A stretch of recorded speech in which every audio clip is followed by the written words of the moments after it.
पड़ोस में ससुराल। आज मेरे मायके से बड़ी मजेदार खुशबू आ रही है। लगता है भाभी या मम्मी कुछ बढ़िया बना रही हैं। चलो जाकर देखती हूँ और लगे हाथ खाकर भी आ जाऊंगी। मायरा घर से बाहर निकलने ही वाली होती है कि पीछे से उसकी सास आ जाती है। ओ मैडम, कहाँ निकली आपकी सवारी हैं? माँ जी, दरअसल वो ना आज मायके में भाभी को थोड़ा सा पेट दर्द हो गया है। बस वही तो एक अच्छी ननद होने का फर्ज निभाते हुए उनका हाल चाल पूछने जा रही हूँ मैं। कोई ज़रूरत नहीं है। रोज़ तेरे मायके में किसी न किसी की तबीयत खराब हो ही जाती है और रोज़ तू फुदक के चली जाती है। हमारी ही अकल पर पत्थर पड़े थे जो पड़ोस की लड़की को ही बहू बना लिया। अब आपका मायका 100 किलोमीटर दूर है, उसमें मेरा क्या कसूर? आपका खाना बना दिया है, आटा भी गूंद दिया है, गर्मा गर्म फुलकी बनाकर खा लेना ना आप। ये है मयूरा, जिसका मायका और ससुराल दोनों भी आस पड़ोस में 2 मिनट की दूरी पर है, जिसका पूरा पूरा फायदा उठाते हुए मयूरा हर दिन मायके के चक्कर लगाती रहती है।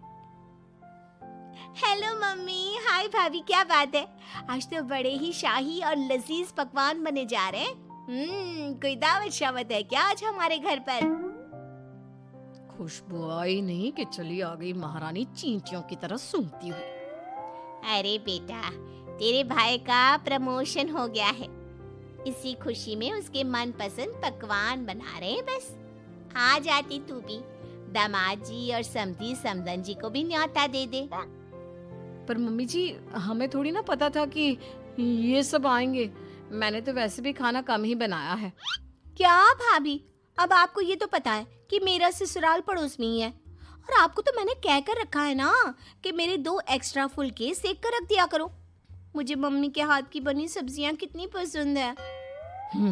आई बड़ी महारानी। ऐसे ही मयूरा आधा दिन अपने ससुराल में और आधा दिन अपने मायके में गुजारती रहती।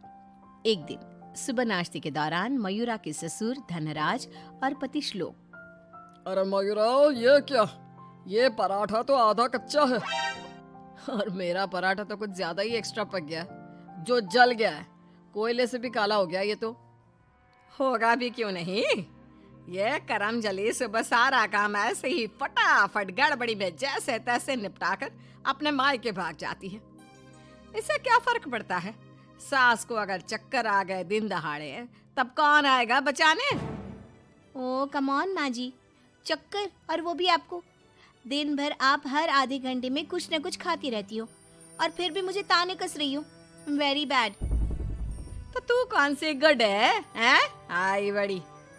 वहाँ मायके के घर में वंदना अपने पति यानी मयूरा के भाई गोपाल से कहती है, गोपाल, तुम ना तुम्हारी प्यारी बहन को समझा कर रखो। अरे तीज त्योहार, रक्षाबंधन, दीपावली, इन सब पे अपने मायके आए तो ठीक लगता है, लेकिन ये मैडम, ये तो रोज ही चली आती है मुंह उठाए। अरे सोचिए मम्मी जी, अगर मैं भी रोज इस तरह अपने मायके जाऊं तो आपको ये सही लगेगा? नहीं ना? फिर वंदना सही कह रही है मम्मी, जरा इस बात पर गौर फरमाइए। हाँ बेटा, मुझे पता है। उस दिन तो गली की औरतें भी सब्जी वाले के यहाँ गप्पे लड़ाते हुए बातें बना रही थी कि मयूरा तो दिन भर सिर्फ अपने मायके में ही रहती है। आज उसे आने दो, मीठे बोल से ही समझाऊंगी, समझ जाएगी वो। फिर जब मयूरा मायके आती है तो, मम्मी, आपको तो कोई दिक्कत नहीं है ना मेरे इस तरह आपसे मिलने यहाँ आने से? ये देख सरोज का मन ममता के मुंह में आ जाता है। ना बेटी ना, तू ऐसा क्यों सोच रही है और तेरी आंखें नम क्यों हैं? तू क्यों रो रही है बेटा? समदन जी ने कुछ कहा है क्या? उफ़ो, ये मम्मी जी भी ना, उन्होंने एक आंसू गिराया नहीं कि पिघल गई।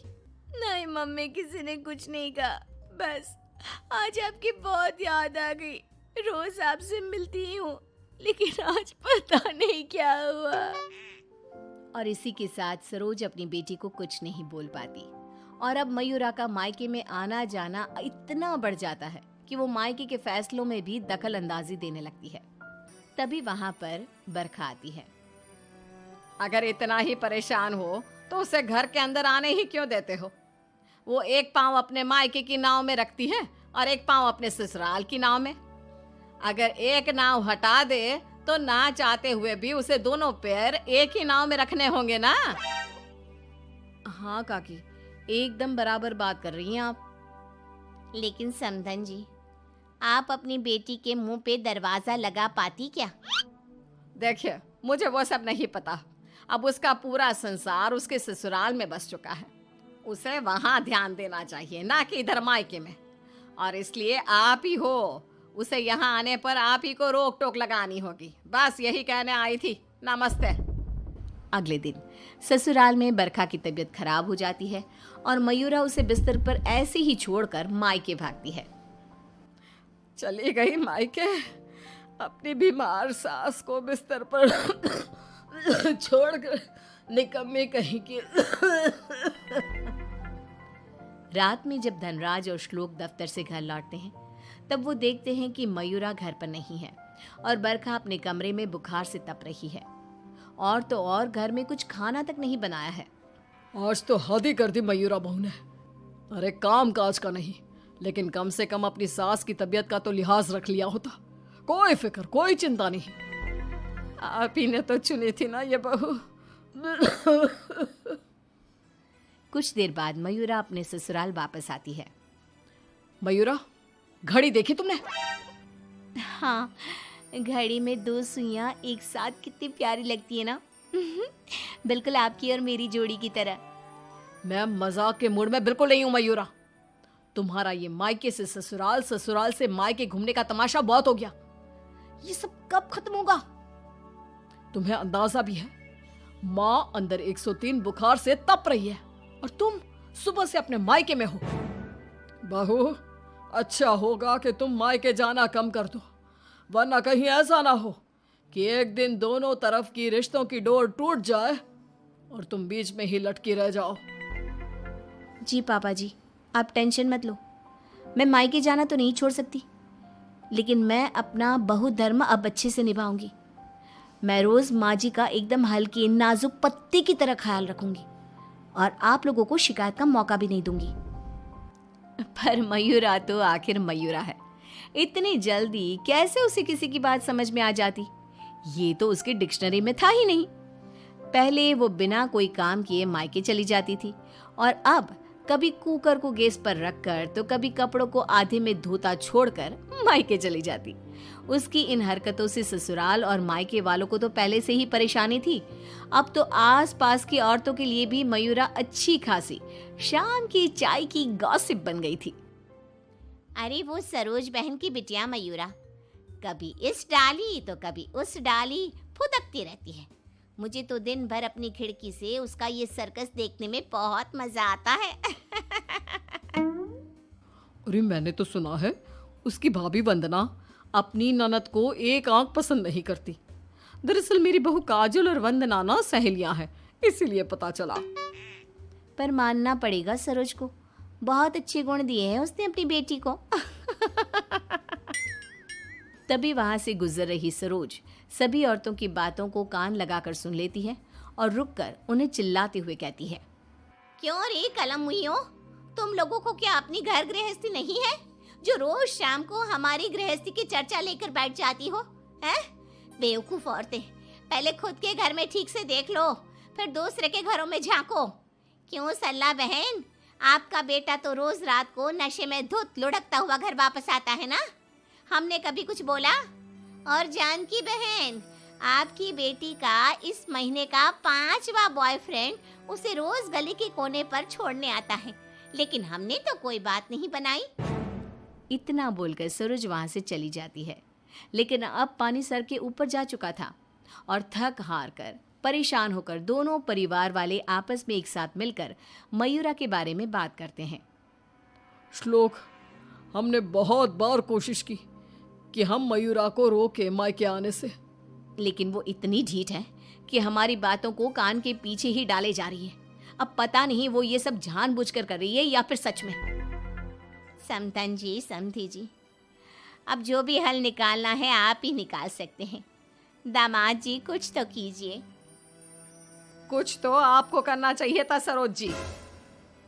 अरे बरखा, जैसे हम बहू को रस्सी से बांध कर नहीं रख सकते, वैसे ही एक माँ होने के नाते सरोज जी भी मयूरा को मायके में प्रवेश करने से नहीं रोक सकती। अरे उसने पूरा बचपन बिताया है वहां पर। लेकिन अब नहीं, अब तो इस सब का एक ही रास्ता है। जो काम मैंने 1 साल पहले नहीं किया था वो मैं अब करूंगा। ऐसा क्या कर लेगा तू बेटा? मुझे कंपनी की तरफ से चिरौलीपुरा में ट्रांसफर लेटर दिया गया था, वो भी दुगनी सैलरी के बेसिस पर। लेकिन 1 साल पहले आई इस ऑफर को मैंने मयूरा की खुशियों के लिए ठुकरा दिया था, क्योंकि अगर हम यहाँ से कहीं और जाकर शिफ्ट हो गए तो वो अपने मायके को मिस करेगी। तभी शादी भी नहीं थी, और अब ऐसा कुछ भी नहीं है। तो तुम ये कहना चाह रहे हो कि तुम सब यानी मयूरा के ससुराल वाले अब उसके मायके से दूर चले जाएंगे? जी हाँ, मैं इस ऑफर को अभी भी एक्सेप्ट कर सकता हूँ और फिर हम सब यहाँ से चले जाएंगे। अब हम और कर भी क्या सकते हैं? अगर मयूरा को अपने मायके जाने से रोकना है तो बेहतर यही होगा कि उसके पड़ोस के ससुराल को दूर ले जाए और उसके ससुराल वाले ही अलग जाकर रहे, जिससे वो रोज अपने मायके नहीं जा पाएगी। सभी श्लोक के इस फैसले पर सहमति जताते हैं और फिर मयूरा अपने पति की ट्रांसफर की वजह से शिफ्ट होने की बात को साधारण समझकर अपने मायके से दूर चली जाती है। जो भी कहो, सही मायनों में बहू विदा करके तो मैं अब लाई हूँ।